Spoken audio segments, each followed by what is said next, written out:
عثمان غنی رضی اللہ تعالیٰ عنہ فرماتے ہیں 10 چیزیں ایسی ہیں جن کو میں نے اللہ کے دربار میں محفوظ رکھا ہے۔ کہتے ہیں وہ کون سی؟ کہتے سب سے پہلی یہ ہے کہ میں نے چوتھے نمبر پر اسلام قبول کیا، اور آپ السابقون الاولون میں سے ہیں، یعنی وہ سرکار کے اصحاب جو پہلے جنہوں نے اسلام قبول کیا اور جن کی شان میں اللہ نے آیات قرآن کا نزول فرمایا۔ آپ ان خوش نصیبوں میں سے ہیں کہ پہلے نمبر پر جنہوں نے قبول اسلام کیا ان میں حضرت عثمان غنی رضی اللہ عنہ کا چوتھا نمبر ہے،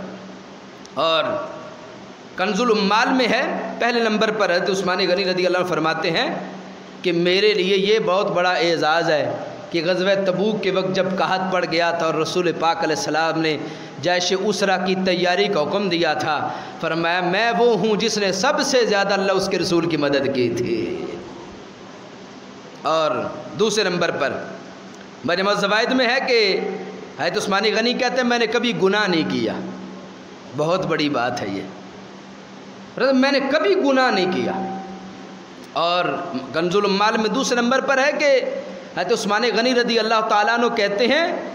میں وہ ہوں جس نے قرآن کو جمع کیا اسی طریقے پر جو طریقہ سرکار کے دور میں تھا۔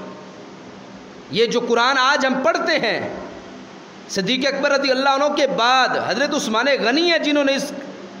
قرآن کو جمع کیا ہے اور امت کو متفق کیا، اور 14 صدیوں سے شرق سے غرب، شمال سے جنوب امت جو قرآن پڑھتی رہی ہے، یہ وہ قرآن ہے جو حضرت عثمان غنی رضی اللہ عنہ نے اس امت کو عطا فرمایا۔ یہ کتنا بڑا احسان ہے حضرت عثمان غنی رضی اللہ عنہ کا اس امت پر کہ ایک رات پر امت کو جمع کیا، اور ایسا جمع کیا کہ 14 صدیاں گزر گئیں اور امت کا اس میں اختلاف نہیں ہوا۔ اور بظاہر جو لوگ قرآن کو مانتے نہیں اور وہ کہتے یہ اصل قرآن نہیں، انہوں نے بھی اسی قرآن کے ترجمے کیے ہیں اور لوگوں کو گمراہ کرنے کے لیے کہتے ہیں ہم مانتے ہیں اس قرآن کو، اور حقیقت میں انہوں نے اپنی کتابوں میں لکھا کہ اصل قرآن تو امام مہدی علیہ السلام لے کر آئیں گے، اور اس قرآن کو وہ حفظ بھی نہیں کرتے اور کر سکتے بھی نہیں ہیں۔ حضرت عثمان غنی رضی اللہ تعالیٰ عنہ فرماتے ہیں مجھے رب نے یہ توفیق دی کہ میں نے اس قرآن پر امت کو جمع کیا، اس پر جو سرکار کے حد میں قرآن تھا۔ اور پھر تیسرے نمبر پر فرماتے ہیں میں نے کبھی گناہ کی آرزو بھی نہیں کی۔ گناہ دوسرے نمبر پہ یہ کہنا گناہ نہیں کیا تو دور کی بات، میں نے کبھی آرزو ہی نہیں کی، کبھی خواہش ہی نہیں کی گناہ کرنے کی۔ اور چوتھے نمبر پر فرماتے ہیں جب سے میں نے رسول پاک علیہ السلام کی دست اقدس پہ بیعت کی ہے، دائیں ہاتھ کے سرکار کے بیعت کی، تب سے فرمایا میں نے یہ ہاتھ اپنی شرمگاہ کے ساتھ نہیں لگایا، اس لیے کہ یہ ہاتھ سرکار کے ہاتھ سے لگا ہے۔ جو سرکار کی نسبت کا اتنا حیا کر، اتنا خیال کریں کہ جمعے کے دن میں نے ایک غلام آزاد کیا ہے، ایک غلام بندہ خرید کر، کیونکہ اس غلاموں کا دور تھا، غلامی سے کسی کو خرید کر آزاد کرنا۔ اور فرماتے ہیں میں نے ہر جمعے والے دن یہ کیا ہے، مہینے میں 4 یا 5 غلام آزاد کرتے تھے۔ اور پھر چھٹے نمبر پر ہے تو عثمان غنی رضی اللہ عنہ فرماتے ہیں میں نے کبھی زنا نہیں کیا،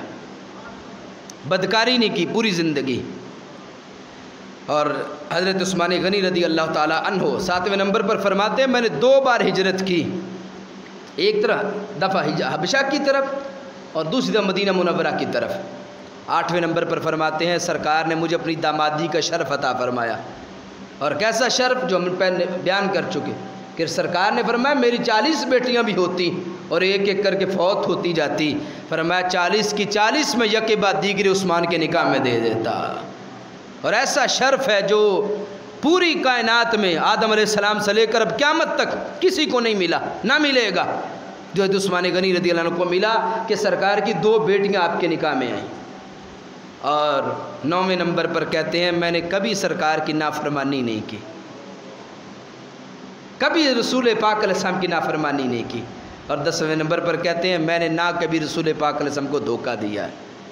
یہ 10 ایسی چیزیں، اور اگر بندہ کرے تو اور بھی بہت ساری خصوصیات آپ کی جس میں آپ کی انفرادیت ہے، لیکن اس حدیث پاک میں 10 کا تذکرہ ہے۔ تو عثمان رضی اللہ عنہ کہتے ہیں یہ 10 وہ ہیں جو میں نے اب کے رب کے بارگاہ میں محفوظ رکھا۔